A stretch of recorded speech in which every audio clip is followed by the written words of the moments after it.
Some people were asking us here at Pointer what we thought about the Indianapolis Star editorial, the front page editorial. I thought it was bold, I thought it was stark, and mostly it was the use of the graphic, the black and white graphic, which could be symbolic even of it's a yes or no decision. It's a black and white issue.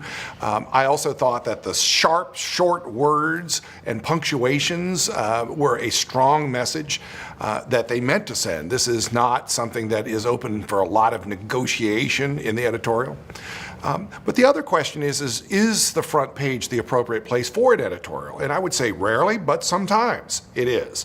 When a newspaper wants to make a strong statement, this is what we stand for. It's something we've thought a lot about, and this is what we stand for. Whether you like it, whether you hate it, this is what we stand for. There's not a lot of ambiguity.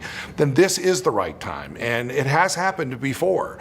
We've seen newspapers, for example, in Biloxi, Mississippi, in 2005, the newspaper wanted to send a strong message that the Mississippi Gulf Coast has been ignored and we need some attention.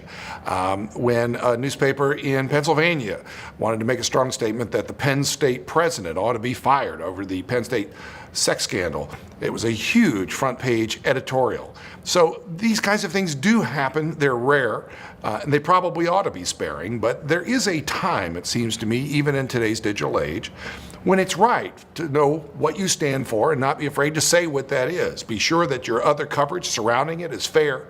Be sure that it's thorough and accurate. But there are times, it seems to me, when news organizations can stand for something and then back it up with their reporting. Even Edward R. Murrow did this in the late 1950s when he stood up for migrant workers, when he stood against the Red Scare. So it's not really new that new organizations take a position, but that doesn't alleviate the need to be fair and thorough and accurate as well.